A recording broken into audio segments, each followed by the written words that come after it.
Hi guys. Okay, so here's what I have to say about booking. Booking is a huge priority because without bookings, we have nothing, right? We don't have sales. We don't have, I mean, sometimes you can have sales without a booking, but you really need bookings to get out there. If you're doing vendor shows, that's great too, but you need bookings from people to get out there and spread the love and get the makeup on faces, let them see what it is. People need to see what it is to get excited about it, right? So without bookings, we have no recruits, we don't have many sales, and our business is not growing, okay? So bookings are huge. Bookings are everything. So how do we get bookings? I could do hours of training on how to get bookings because that's a huge thing. But I'm going to give you a little quick booking 101 for the new direct seller, okay? So booking 101. Say you're at a party, whatever.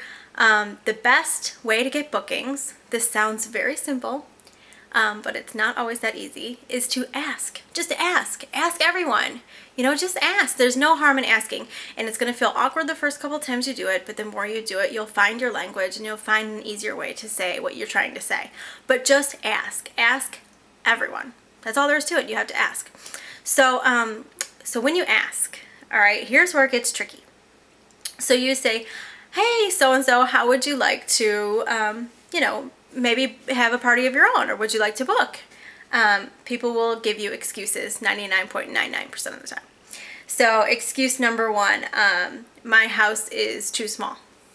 Okay, so what you can say to my house is too small is, now, oh, here's one thing. Don't put her down. Don't patronize her and say, girl, my house is small too. It doesn't matter. I don't need space. Like, you know, I can work in a cupboard.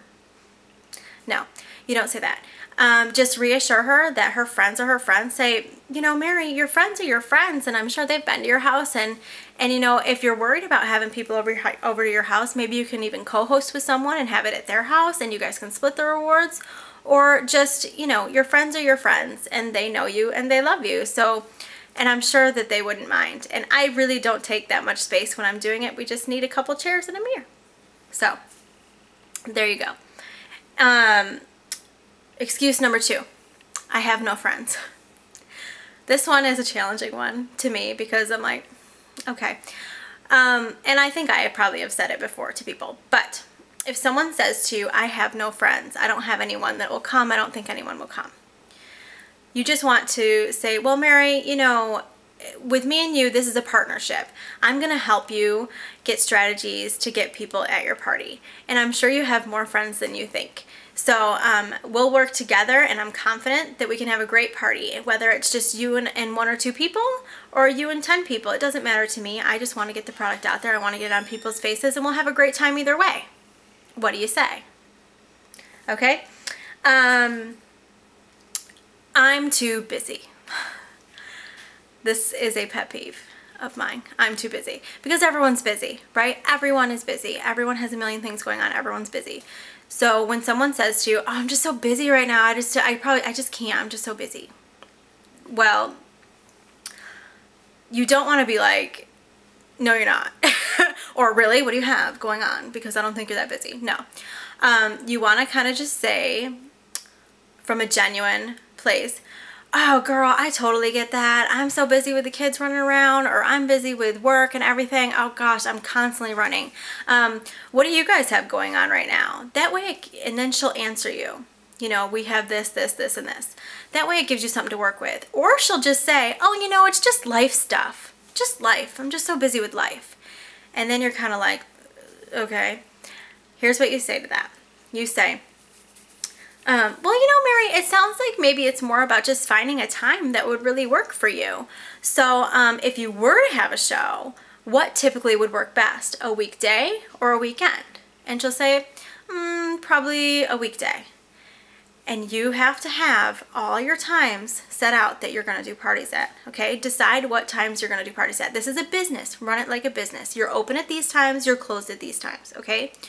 So if she says, well, oh, probably a weekday, you say, okay, Mary, well, I typically do weekday parties on Tuesday, Thursday, and Friday nights. Which one of those days would work better for you if you were to have a show? And she'll say, oh, maybe Tuesday? I said, oh, okay, well, I have Tuesday at 6 on such and such date available. Would that work for you? And if you were to have a party, would that work for you? And she'll just say,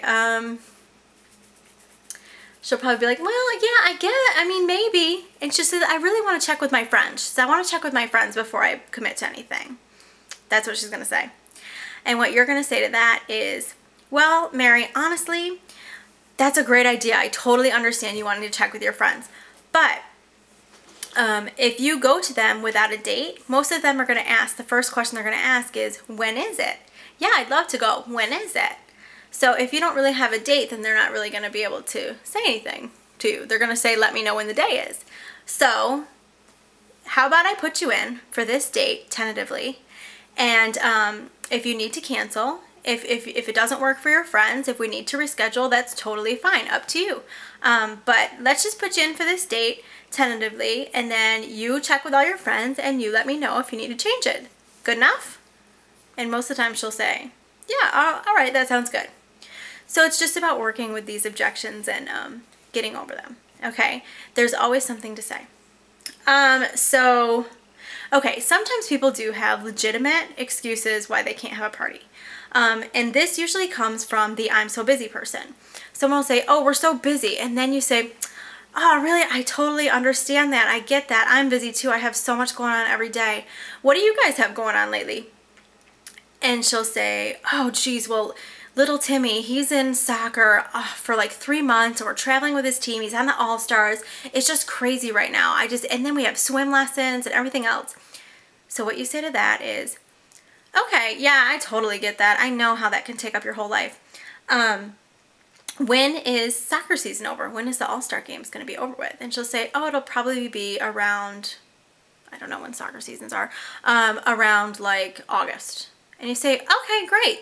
Great, Mary. How about I just put your name down here in my calendar for August, and I'll check in with you then. Fair enough? She says, yeah, that sounds good. Okay? So have a planner. You gotta have a planner. Big deal. You gotta have a planner. Have a planner.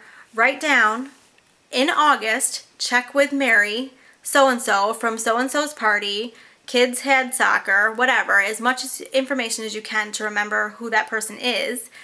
Ask her kid's name. Get to know her. Write all that information down, so when August comes, you can call her and say, hey, Mary, it's Michelle from Susie's Tie Over Show. I just wanted to check in with you because remember you wanted me to contact you in August after Timmy's All-Star games were over. How did they go? How did his games go? Did they do well? And, you know, that just, she'll be like, wow, that girl actually remembered, you know, that Timmy had a whatever game and, you know, whatever. That's how it works. So, and then you can go from there. And she might give you the same sort of excuses, and you can keep going. You can work with someone for 6 months to a year before you ever book them or recruit them or anything like that. But the point is, if you hang in there and you do it the right way, you don't just contact them every month and ask them if they want to book. Do you want to book? Do you want to book? Do you want to book? If you build that relationship, if you contact them when they want to be contacted and talk about them and learn about their life, when they do book or sign with you, they're going to love you because they say, wow, you were so patient with me. Gosh, you worked with me so well. And I really like that you know, got to know me. And they're going to appreciate it way more when you do it this way. Okay.